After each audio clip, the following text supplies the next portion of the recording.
Y quiero comenzar sencillamente diciendo que es increíble cómo hoy en día los trabajos cada vez se especializan más y más. Y uno de los trabajos que más se ha especializado en el mundo de hoy, en el día de hoy, es el de fotógrafo. Hay fotógrafos para todo. Hay fotógrafos de retrato, hay fotógrafos de bodas, de eventos, de moda, de deportes, de naturaleza, de arquitectura, de publicidad, de gastronomía. Hay fotografía artística e incluso hay fotógrafos de pájaros. Hay fotógrafos para todo. Y me puse a pensar, si un hombre anunciara que puede tomar una fotografía del corazón de la gente, ¿usted cree que encontraría clientes? Si lo encontramos y si no la toma, seguramente no le mostraríamos esa foto a nadie. Y nos daría miedo incluso mirarla a nosotros mismos. Hoy vamos a estudiar una sección de la Escritura que nos muestra cómo nuestro Señor Jesús toma una foto de nuestros corazones y nos la muestra. Vamos al texto, vamos a estudiar Mateo capítulo 15, versículos del 15 al 20. Mateo capítulo 15, versículos del 15 al 20. Dice así: respondiendo Pedro le dijo: explícanos esta parábola. Jesús dijo: ¿también vosotros sois aún sin entendimiento?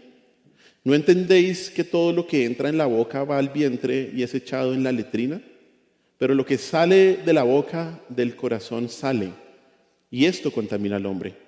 Porque del corazón salen los malos pensamientos, los homicidios, los adulterios, las fornicaciones, los hurtos, los falsos testimonios, las blasfemias. Estas cosas son las que contaminan al hombre, pero el comer con las manos sin lavar no contamina al hombre.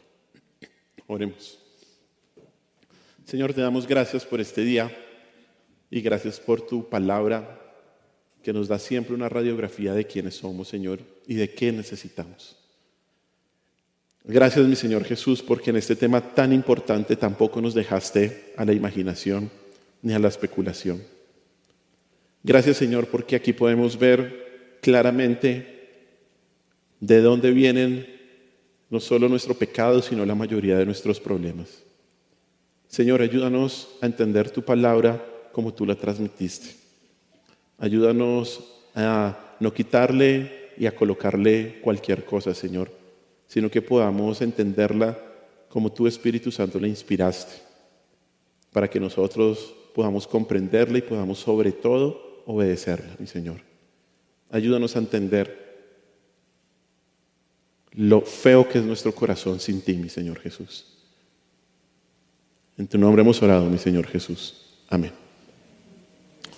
Estos versículos son la conclusión del incidente que tuvo Jesús con los líderes religiosos con respecto al ritual de lavarse las manos antes de comer como una manifestación de pureza espiritual. Ellos pensaban de esa manera.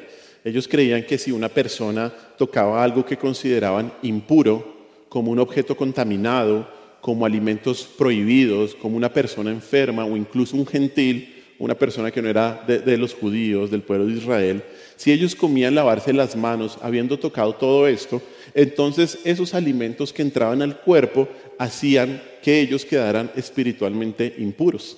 Sin embargo, el Señor Jesús va a demostrar desde el versículo 3 del capítulo 15 hasta el versículo 14 cómo esta era solo una tradición de hombres que no tenían ningún sustento en la Escritura y que lo que habían hecho los líderes religiosos era tergiversar la palabra de Dios. Al Señor Jesús no le da miedo la influencia que estos hombres tenían entre el pueblo y le dice a la multitud que estos eran unos falsos maestros, guías ciegos, guiando a otros ciegos, y que su destino era la condenación y no el reino de Dios como ellos promulgaban. Y además de denunciar a los líderes religiosos, el Señor toma este incidente y lo aprovecha para enseñar con respecto a lo que verdaderamente contamina al hombre. Y es que el asunto de la contaminación espiritual, pues es un asunto de pecado, que no se soluciona al seguir una serie de normas externas para ser puros, porque no es lo externo, sino lo interno lo que contamina al hombre. Lo que está dentro de nosotros es la fuente de contaminación. Y hermanos, nosotros no somos muy diferentes a los líderes religiosos de aquella época, porque usualmente pensamos que el pecado está fuera de nosotros. Y luego que penetra o que somos tentados exteriormente, entonces ahí sí tiene un efecto corruptor en nuestra vida. Pensamos que pecamos porque estamos expuestos a personas pecaminosas o ambientes pecaminosos. Y en muchas ocasiones cuando pecamos le echamos la culpa a otras personas o a otras circunstancias. Y por eso muchas veces creemos que nuestra pureza depende de aislarnos del mundo, de aislarnos de ciertas personas o lugares, y de hecho malinterpretamos el concepto de ser santos y estar apartados para Dios. Y aunque obviamente pueden haber situaciones, lugares y personas que nos puedan tentar a pecar, predisponer a pecar, aquí el Señor dice que tú pecas fundamentalmente no por estas influencias externas, sino porque tú tienes una predisposición interna. O sea, pecas porque quieres pecar. Nada justifica tu pecado. Nunca. Ni el ambiente, ni otras personas, ni las pruebas, ni las dificultades, y ni siquiera que pequen contra ti. Nada te justifica a pecar. Y tenemos muchos ejemplos de esto. Por ejemplo, Daniel, el profeta, quien estaba en un ambiente mundano, totalmente mundano en Babilonia, y que lo tentaba a pecar en todo momento. Y sin embargo, ¿qué hizo? Decidió mantenerse puro, santo. O qué decir, por ejemplo, de Pablo y Silas, ahí en Hechos capítulo 16, cuando anuncian el evangelio en Filipos. A ellos los atrapan, los azotan, los meten a la cárcel, y ellos, en vez de quejarse, de estar angustiados, desanimados, de estar ansiosos, ¿sabe qué dice el texto? Empezaron a cantar himnos. ¿Qué hubiéramos hecho nosotros, no? Yo me ponía a pensar en mi caso. Señor, esto es una injusticia. Estoy predicando en el nombre tuyo, y mira lo que me pasa. Y empezaría seguramente a quejarme, a estar ansioso, preocupado. ¿Qué me va a pasar? Pero Pablo y Silas se pusieron a cantar himnos. O Esteban, el primer mártir, que cuando lo estaban ofendiendo y apedreando, en vez de orar diciendo, Señor, tú me vengarás, Señor, manda fuego, ¿sabe qué es lo que él dice? Señor, no le tomes en cuenta este pecado. Miren, estos ejemplos nos muestran que no son las influencias externas lo que contamina a una persona. Puedes estar en el lugar más mundano, con las personas más pecadoras, y aún así no pecar. De la misma manera, puedes estar en el paraíso, con todo perfecto, y pecar. Por eso Jesús nos enseña en estos versículos que lo que contamina al hombre no está fuera de él, sino que está ¿dónde? Dentro de sí mismo.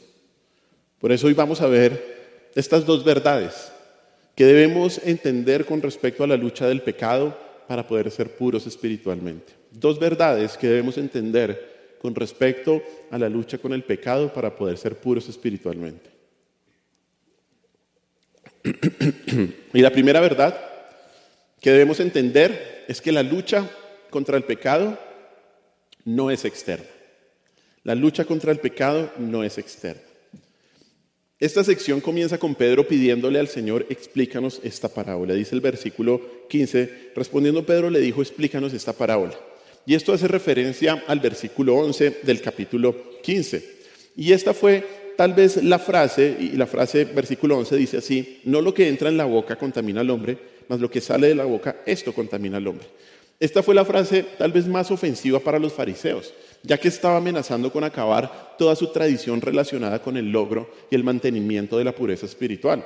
Estrictamente hablando, esto no es una parábola, porque Jesús habló para que todos pudieran comprenderla y era fácil de entender, ¿no? Pero Pedro y los demás discípulos estaban luchando por entender las completas implicaciones de lo que acababa de decir el Señor Jesús. Por eso el versículo 16 Jesús dice, un poco extrañado, ¿tampoco ustedes han podido entender? La pregunta de Jesús sirve como una recriminación, ya que de todas las personas, los discípulos debían entender para ese momento la enseñanza de Jesús. Seguramente los discípulos, al haber sido formados en el judaísmo, no podían comprender que las tradiciones orales tan arraigadas que tenían, en ese momento fueran, o el Señor les estuviera diciendo que eso era una mentira. Esas tradiciones que distinguían entre lo puro y lo impuro, lo que está diciendo el Señor es que eso es falso. Y mire, solamente como una pequeña aplicación, no somos muy diferentes a los discípulos, como lo he mencionado, porque hay verdades de la palabra que hasta este punto, que hasta este momento ya deberíamos saber y obedecer. Y el Señor nos tiene que decir, ¿no entiendes? ¿Otra vez lo mismo? Eso pasa. Pero en este caso específicamente, el Señor, ¿qué es lo que dice? Dice versículo 17, ¿no entienden que todo lo que entra por la boca se va al vientre y luego se echa en la letrina? Aquí Jesús apela al sentido común para confirmar su enseñanza, como muchas veces lo hizo, y muestra que no tiene ningún sentido que los alimentos puedan contaminar espiritualmente a alguien, porque luego de la digestión, ¿a dónde van? Al baño, a la letrina, ¿cierto? Cuando los alimentos entran, ¿van a dónde? Al estómago, al vientre, no al corazón, como dice el versículo 18. De hecho, en el relato paralelo de Marcos, el Señor especifica esto diciendo que los alimentos no entran en el corazón. Y esto es importante. Mire lo que dice Marcos capítulo 7, versículos 18 al 19. Es el relato paralelo. Marcos 7, 18 y 19 dice así. Dice, Él les dijo, ¿también vosotros estáis sin entendimiento?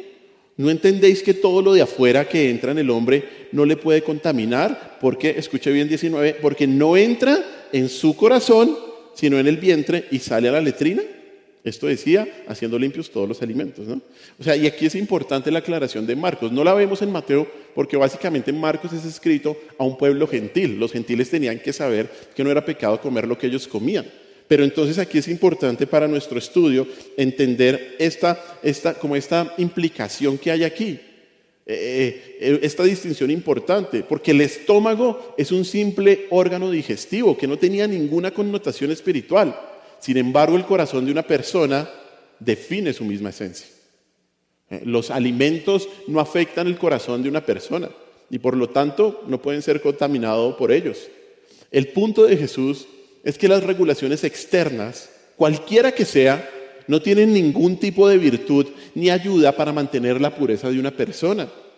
Esas regulaciones no afectan el corazón, que es lo que determina el comportamiento. De hecho, tienen el efecto contrario. Y porque esto eleva el orgullo, haciéndome pensar que es por el esfuerzo y la disciplina que yo puedo guardarme del pecado y que yo debo guardar esas normas para eso y para ser puro. El Señor lo que está diciendo es que la solución para el problema del pecado y la pureza no está en actos externos, hermanos. No está en cosas por fuera. Y es que, hermanos, la contaminación espiritual no se resuelve al seguir una serie de regulaciones externas. En la lucha contra el pecado, el problema no es lo que pasa en el exterior de la persona, sino en el interior. Y obviamente, y entiéndame bien, con eso no quiero decir que no hay aspectos externos que puedan tentar a una persona para que peque, ¿no? O sea, hay aspectos externos que nos tientan para pecar. Por ejemplo, un programa, una serie puede llevar a alguien a pecar. Un determinado ambiente o lugar también puede promover el pecado. Pero el problema de pensar que el pecado está por fuera del hombre y que no podemos ser puros por lo que nos rodea es falso. Es falso. Esa es la perspectiva del ser humano, que de hecho no solo piensa que el pecado es externo, sino que cree que los problemas en su vida dependen a causas que están fuera de sí mismo. Usualmente nos pasa a todos eso. Es que el problema son los otros, no soy yo. Y cuando se cree que la manera para erradicar el pecado y ser puro depende de las regulaciones externas, mire, el resultado va a ser solo fracaso. Solo fracaso. Vaya conmigo a Colosenses capítulo 2, versículos del 20 al 23. Colosenses capítulo 2, 20 al 23.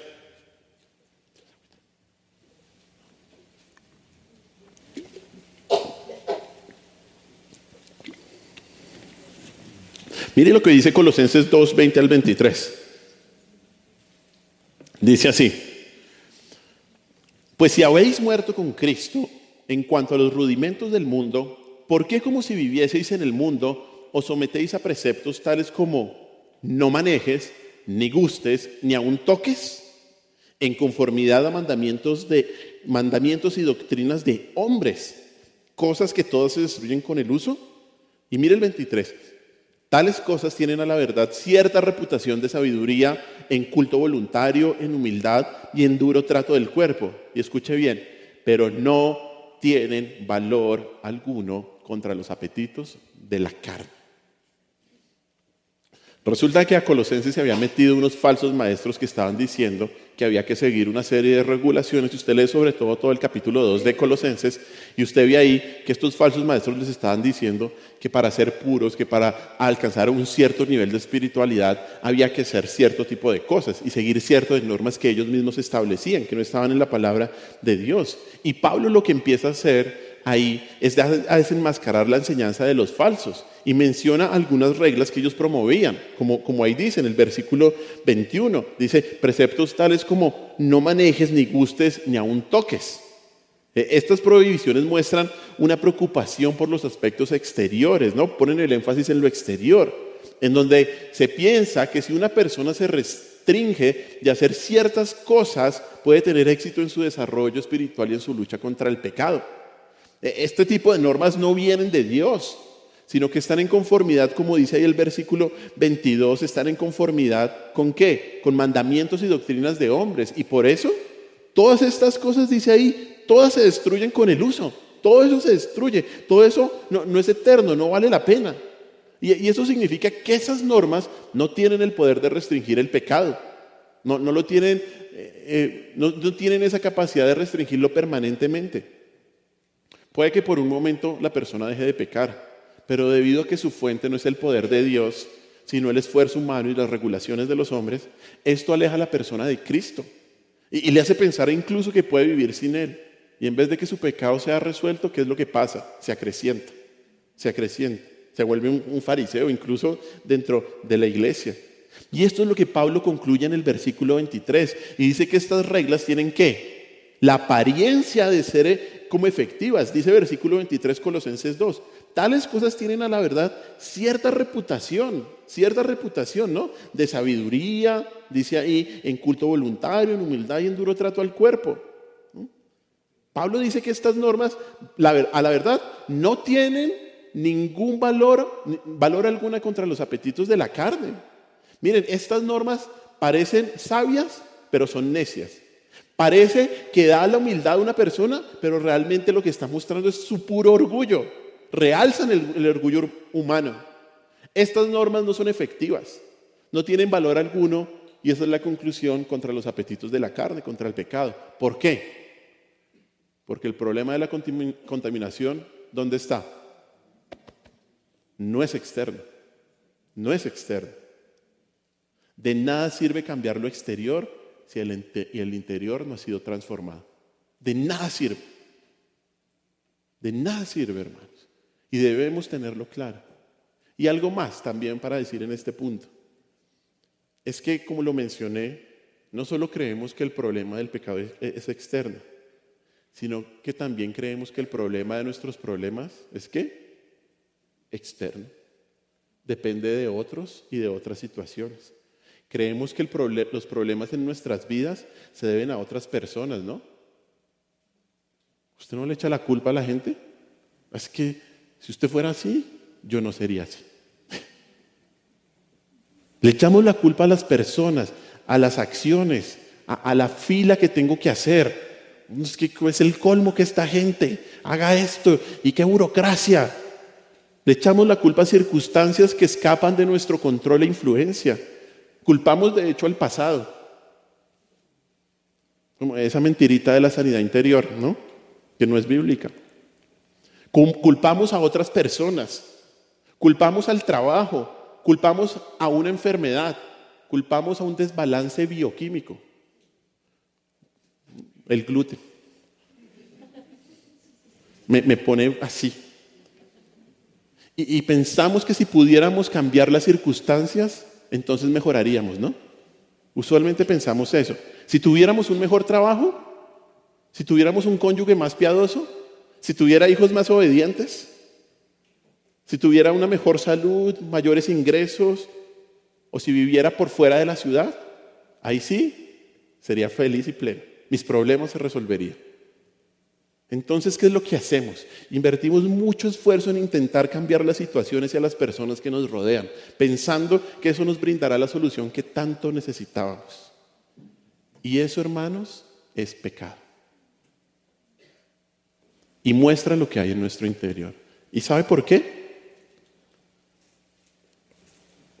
Por esta pregunta. ¿Usted cree que su bienestar interior depende de su entorno exterior? No. Según nuestro Señor Jesús, el problema no está afuera de nosotros. Hermanos, el problema del pecado y de nuestra satisfacción en esta vida no es externo. Déjeme decirle, no es externo. ¿Sabe dónde está el problema? En su corazón, que es el segundo punto. Y esta segunda verdad que tienes que entender para ser puro es que la lucha contra el pecado es interna, es interna. Y eso lo vemos en los versículos del 18 al 20, del 18 al 20. El versículo 18 es casi una repetición exacta del versículo 11. Dice así: pero lo que sale de la boca del corazón sale, y esto contamina al hombre. Aquí no solo niega una vez más que el no lavarse las manos no contamina, sino que además dice que son las palabras que salen del corazón lo que contamina al hombre. Esto no solamente es una referencia al discurso malvado de los religiosos que pone en evidencia su malvado corazón. Esto nos presenta una gran verdad espiritual, y es que el problema del pecado es que interno. En la Biblia, en la Escritura, el corazón es el centro de la personalidad. Es el control y controla más bien el intelecto, las emociones, las motivaciones y la voluntad. Así la Biblia define el corazón, es el centro de la personalidad, controla absolutamente todo. Mire de hecho lo que dice Proverbios capítulo 4, versículo 23. Un versículo que a veces se utiliza para hablar a los jóvenes sobre las relaciones, pero mire lo que dice. Dice: sobre toda cosa guardada, guarda tu corazón, porque de él ¿qué? Mana la vida. La mayoría se lo sabe. Pero ¿qué es lo que nos está diciendo aquí? Que el corazón es ¿qué? Es el centro de control. Es el centro de control de absolutamente todo. Es como la torre de control del aeropuerto que vigila y guía cuidadosamente los aviones que entran y los que salen. Eso es el corazón. De él mana la vida. De lo que tenemos aquí adentro en nuestro corazón es absolutamente todo. Y aquí el Señor dice, en Mateo capítulo 15, que lo que sale del corazón, ¿qué pasa? Es lo que contamina al hombre. ¿No le parece esto tenaz? Ay, qué corazón tan lindo tienes. Bueno, bíblicamente, si usted quiere ser bíblico y darle un cumplido a alguien,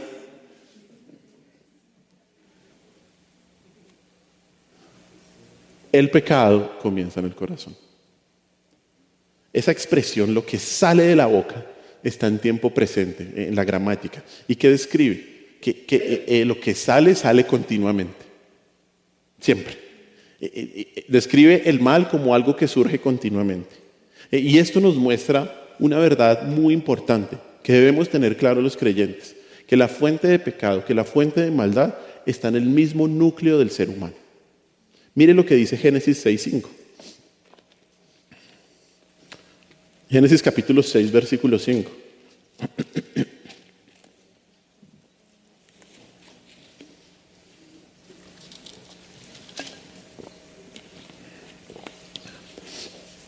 Dice, y vio Jehová que la maldad de los hombres era mucha en la tierra, y que todo, escucha bien, que todo designio de los pensamientos del corazón de ellos era de continuo solamente el mal.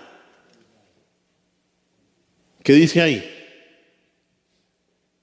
Todo, continuamente, nuestro corazón, ¿qué hace? Piensa el mal. Y mire lo que dice Jeremías 17:9. Jeremías capítulo 17, versículo 9. Dice así: engañoso es el corazón más que todas las cosas, y escuche bien, y perverso. ¿Quién lo conocerá? Engañoso. Engañoso es el corazón. ¿Y qué? Perverso. Pues no tienes un lindo corazón. Mire, Dios nos creó buenos, pero elegimos pecar. Y todos los seres humanos, sin excepción, nacemos con este tipo de corazón caído, enfermo, engañado, egocéntrico y contrario a Dios. El hombre no nace neutral, como algunas teorías psicológicas dicen. Skinner dice eso, que nace neutral. Rousseau, el sociólogo, el hombre es bueno y la sociedad lo corrompe. No, eso está en contra de la palabra. Tenemos un corazón que su intención es pecar y nos engaña haciendo pensar que el pecado es bueno. Eso es lo increíble de nuestro pecaminoso corazón. Por eso Jeremías 17:9 que dice, engañoso es el corazón. Y esto lo vemos desde niños. Nuestros hijos, cuando son pequeños, son muy lindos, pero pecadores. Ellos ya tienen el pecado adentro. Como una vez un pastor compartía esto. Decía que un día cogió a su hijo en una mentira. ¿Qué cosa? Así son. Y el pastor le dice, hijo, ¿me has visto a mí mentir? No. ¿Has visto a tu mamá mentir? No. ¿Y por qué mientes? ¿Me sale?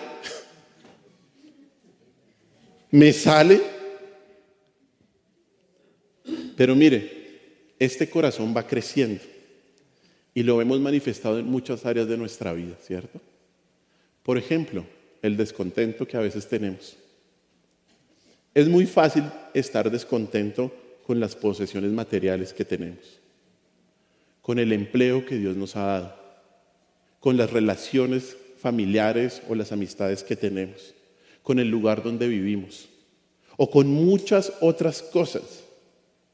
Y mire, si bien desear y esforzarse por mejorar no es pecaminoso, el descontento persistente sí que lo es. La raíz del descontento es la insatisfacción con la providencia y con la soberanía de Dios. Es desconfiar en que Dios está obrando lo mejor en este momento, que es una verdad clara y bíblica. Esto es un problema, el problema del descontento es un problema del corazón, donde las personas creen que si cambian su situación, entonces eso les va a conducir a una mayor felicidad que la que Dios ha provisto en ese momento. Y eso está mal. El otro día en la casa nos sentamos a almorzar y nos sirven el almuerzo y mi hijo Benjamín dice, ¿otra vez lentejas? Y mi esposa muy sabiamente le dijo, sí, otra vez lentejas. Y le recordó Proverbios 15:15, que dice, todos los días del afligido, escuche bien, son difíciles, mas el de corazón contento tiene un banquete continuo. Todos los días del afligido, del que tiene un mal corazón, son difíciles. ¿Se ha visto esas personas? Ay, sí, no, esto está terrible.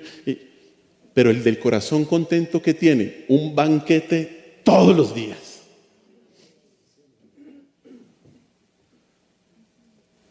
Minutos antes, el papá de Benjamín había dicho, uy, sí, otra vez lentejas.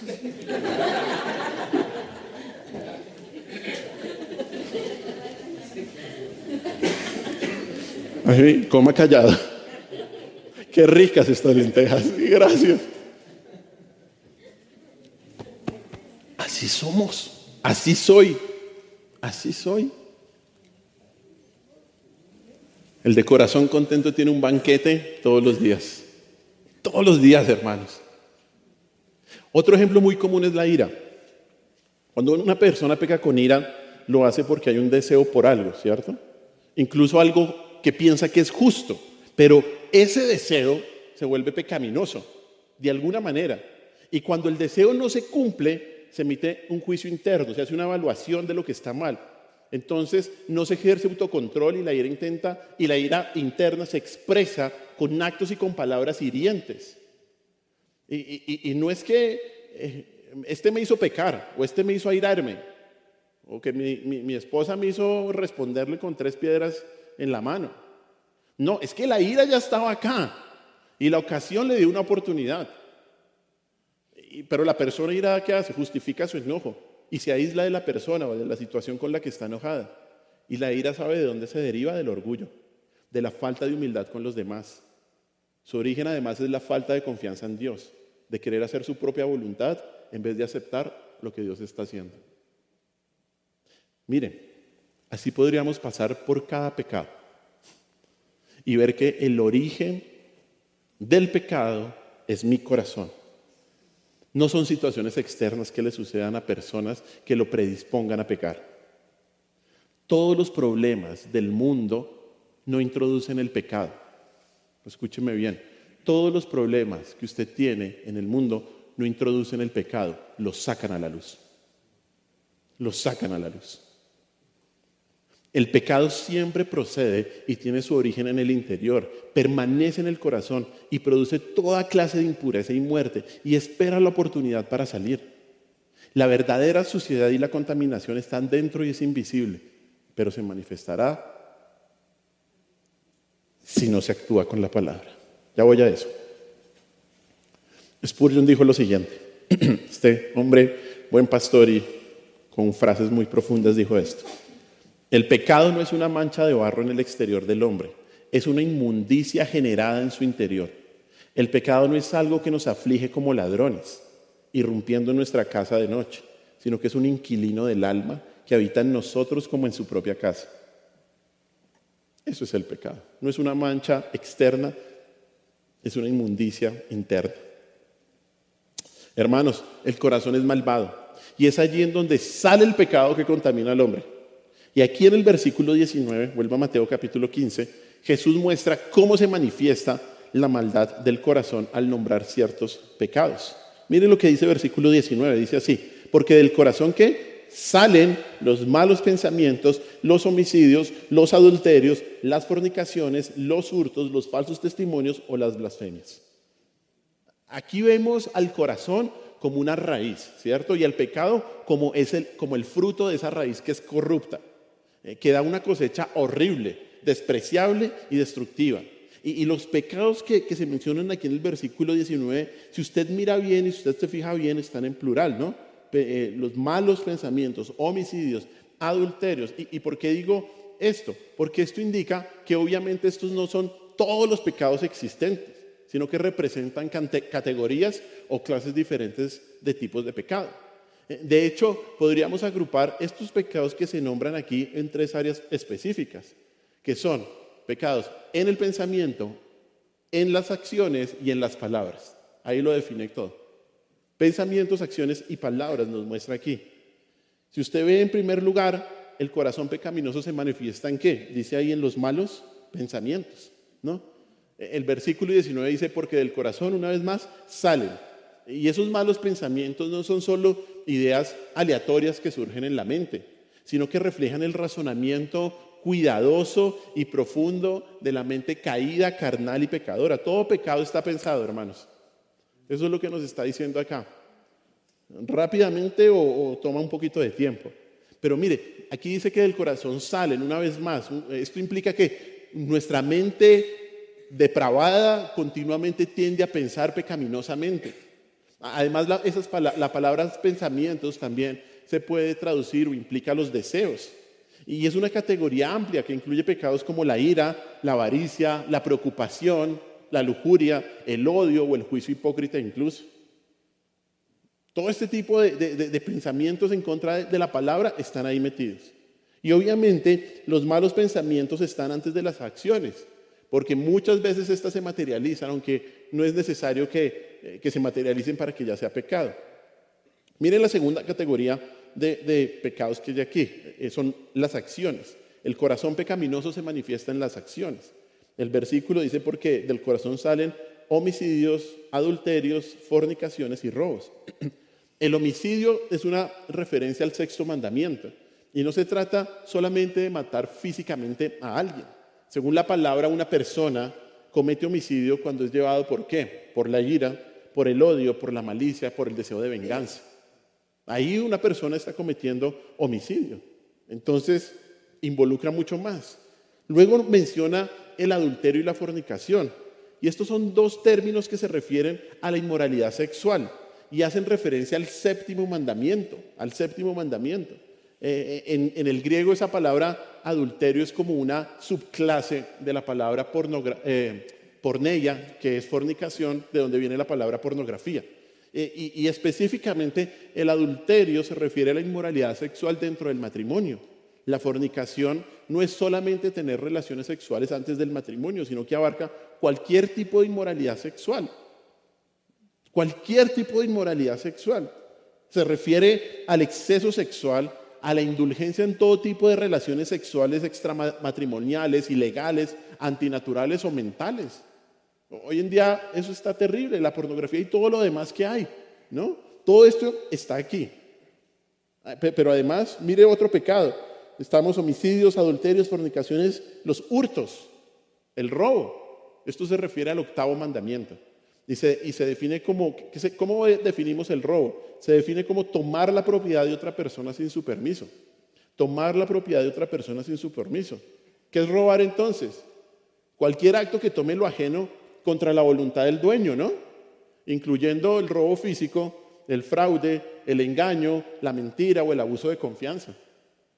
Todo eso incluye eso, el robo. Por ejemplo, tomar más tiempo en nuestros descansos para almorzar, en el trabajo, o llegar tarde y salir temprano. Son formas de robar a nuestros empleadores, ¿o no? Eso pasa. Y mire la tercera categoría. En tercer lugar, el corazón pecaminoso se manifiesta ¿en qué? En las palabras. En las palabras. Aquí el versículo concluye diciendo, porque del corazón salen los falsos testimonios y las blasfemias. Los falsos testimonios es una referencia al noveno mandamiento y es no decir la verdad sobre algo o alguien. No decir la verdad, decir algo falso sobre algo o alguien. Las blasfemias se refiere al abuso verbal contra otra persona, no solamente contra Dios. Bueno, ¿qué es lo que nos muestra este discurso pecaminoso? Este discurso busca dañar la reputación de alguien mediante informes negativos o malas palabras. Y estos pecados de la boca se manifiestan de muchas maneras. En la calumnia, que es atribuir culpas falsas. En la difamación, que es hablar mal a espaldas. En el chisme, que es difundir información perjudicial sin comprobarla, sin que sea verdad. En el insulto y las burlas. En la adulación, que es engañar a alguien con alabanzas falsas para obtener un beneficio. Hermanos, ¿qué tal la foto?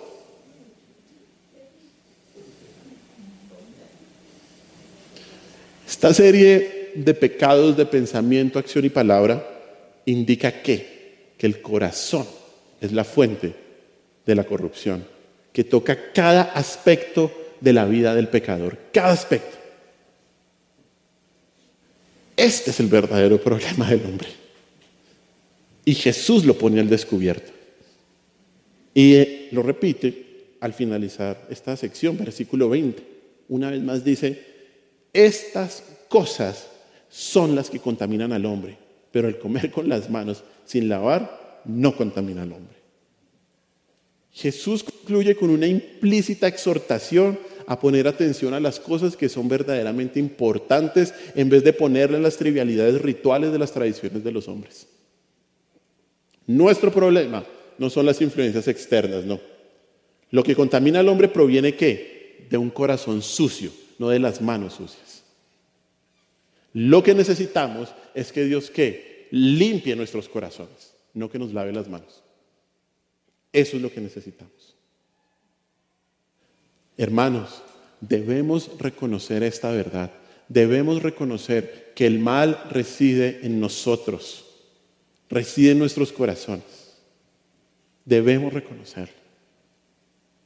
¿Cuál entonces es la solución para nuestro malvado corazón? Obviamente la solución no está en arreglar nuestro corazón de alguna manera, y mucho menos por medios externos. No se puede hacer una operación del corazón. ¿Sabe qué es lo que se tiene que hacer? Un trasplante de corazón. Mire lo que dice Ezequiel 36, 26 al 27.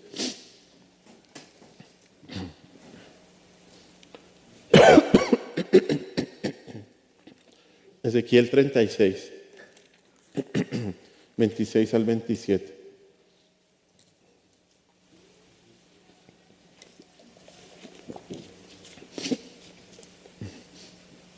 Dice,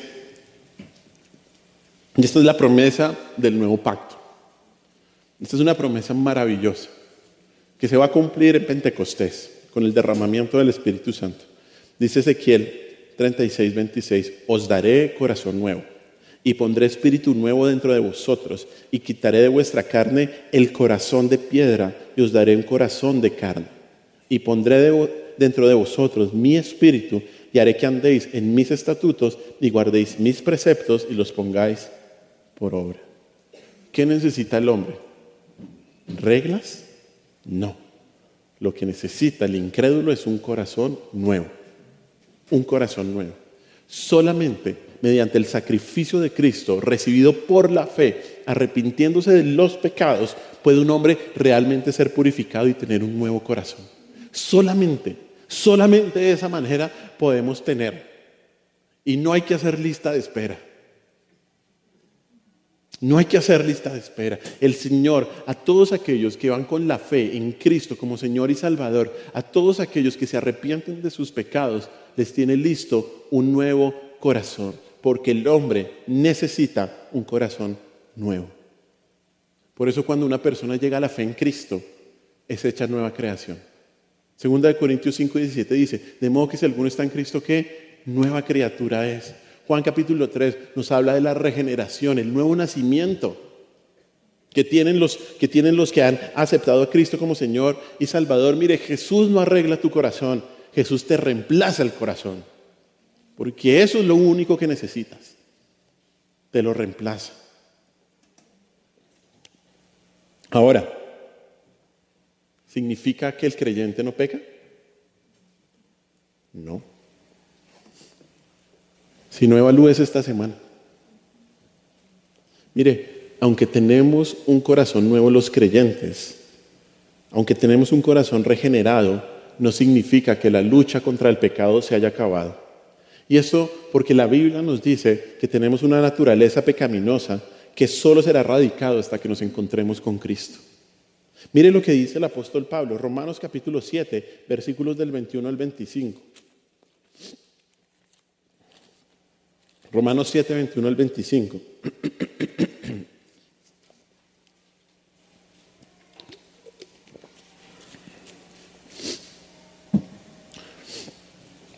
Mire lo que dice Pablo.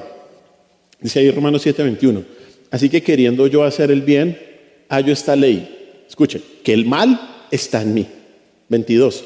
Porque según el hombre interior me deleito en la ley de Dios, pero veo otra ley en mis miembros que se rebela contra la ley de mi mente y que me lleva cautivo a la ley del pecado que está en mis miembros. Miserable de mí, ¿quién me librará de este cuerpo de muerte? ¿Quién? 25. Gracias doy a Dios por Jesucristo, Señor nuestro. Así que yo mismo con la mente sirvo a la ley de Dios, mas con la carne a la ley del pecado. Pero gracias que está Cristo. Gracias que está nuestro Señor Jesús, que Él es el que nos da un corazón nuevo, nos trasplanta ese corazón de pecado que teníamos y nos da ese corazón para poder obedecerlo. Aunque la lucha persiste, pero nos da ese nuevo corazón para poder obedecerlo, ¿no? Es esa capacidad. Ya no somos esclavos del pecado. Ya no somos esclavos del pecado. Ya tenemos la opción de no pecar. Antes no. Antes pecábamos. De hecho, mire lo que dice Gálatas 5:17. Un texto que leíamos o que leímos en la lectura bíblica. Gálatas 5:17, mire lo que dice. Sí, 17. Gálatas 5:17. Porque el deseo de la carne es contra el espíritu y el del espíritu es contra la carne, y estos se oponen entre sí para que no hagáis lo que quisierais. O sea, ¿qué tenemos? Una lucha constante, diaria, y hasta que lleguemos a la presencia de Cristo vamos a tener esa lucha.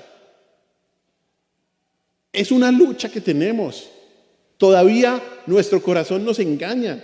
De hecho, un indicador y un signo de madurez cristiana no es afirmar que el pecado no me afecta. No me afecta. Yo soy el pastor. Sino entender, y ese es un signo de madurez, entender que debemos cuidarnos de que mi corazón es engañoso, de que mi corazón es pecaminoso. Por eso esta frasecita, tan común en el mundo y a veces se ha metido en la iglesia, esa frasecita, sigue tu corazón, no es bíblica. No, ¿qué decisión tomo? Sigue tu corazón.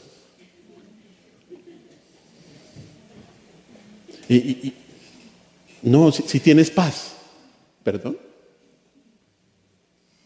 ¿Qué si la gente tiene paz de ir a pecar? O de meterse en cosas que no debe meterse. Sigue tu corazón. Nadie debería comprometerse a seguir su corazón al tomar decisiones. Si seguimos nuestro corazón, seguimos una guía que no es de fiar. De hecho, estamos cegados por la naturaleza engañosa de nuestro propio corazón. Mire, la verdad es que nadie nos miente más que nuestro propio corazón. Nadie nos miente más que nuestro propio corazón.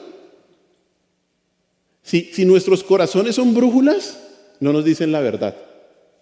Simplemente nos dice lo que queremos. Mire, nuestros corazones son patológicamente egoístas, engañosos. De hecho, si hacemos lo que nuestro corazón nos dice que hagamos, vamos a pervertir, a empobrecer cada deseo, cada persona, cada maravilla, cada gracia que tenemos.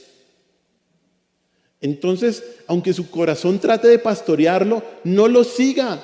Su corazón no es un pastor, es una oveja que debido al pecado remanente tiene algunas cualidades de lobo. Tiene algunas cualidades de lobo. Recuerde esto. Su corazón solo le dice lo que quiere, no a dónde debe ir. Su corazón solo le dice lo que quiere, no a dónde debe ir. La pregunta sería, ¿y cómo podemos comprender lo que hay en nuestro corazón? Aquí la hicimos, Hebreos 4:12.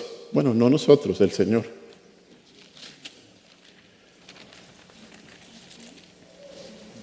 Hebreos 4:12. Escuche bien. Y llegue ahí y vea su Biblia. Y vea la Escritura. Mire lo que dice Hebreos 4:12.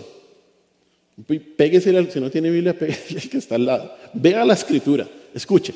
Porque la palabra de Dios es viva y eficaz y más cortante que toda espada de 2 filos y penetra hasta partir el alma y el espíritu, las coyunturas y los tuétanos. Escuche, y discierne los pensamientos y las intenciones del corazón.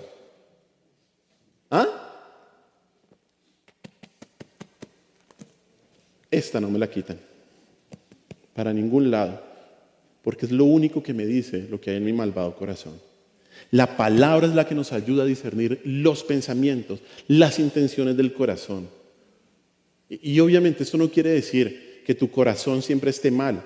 El problema surge cuando tu corazón desea algo que es contrario a la verdad. Ahí está el problema. Cuando lo que queremos contradice la palabra de Dios y sus mandamientos, no siga su corazón. Recuerde, su corazón solo le dice lo que usted quiere, no a dónde debe ir. No. Escúchelo para notar lo que le dice acerca de lo que quiere, para darse cuenta de su pecado. Y luego lleve esos deseos, tanto buenos como malos, como peticiones a Dios y confesiones, y páselos por el filtro de la palabra de Dios. Escúchelo, pero dése cuenta, uy, qué pecador soy. Uy, mejor no. Dirija su corazón a creer en Dios. No siga su corazón. Siga a la palabra de Dios, siempre. ¿Sabe cuál es el corazón del problema? El problema del corazón. El corazón del problema es el problema del corazón. La causa fundamental de sus mayores problemas no son sus circunstancias externas, sino el estado interno de su corazón, que es la fuente de su pecado. La única manera de purificar el arroyo es purificar la fuente. No hay otra manera. Y la única manera de lidiar con nuestro pecado es tener un corazón que se someta a la palabra de Dios. Y esto es precisamente lo que hace el Evangelio de Cristo. Este es el nuevo nacimiento del que nos habló nuestro Señor Jesús, que nos llama a ser transformados desde dentro. Desde dentro. El Señor no solo trata nuestros síntomas, no. El Señor aborda la raíz de todos nuestros problemas. El pecado aún no ha sido limpiado del corazón del cristiano, aunque algún día lo será. Algún día no habrá más llanto ni dolor. Eso se refiere a nuestra naturaleza pecaminosa. El pecado aún no ha sido limpiado, pero llegará un momento en que lo será. Sin embargo, el poder del pecado sí ha sido quebrantado. Para que, por la fe en Cristo, a los creyentes podamos buscar la santidad desde adentro hacia afuera. Para que ya no estemos más contaminados por el pecado. Oremos.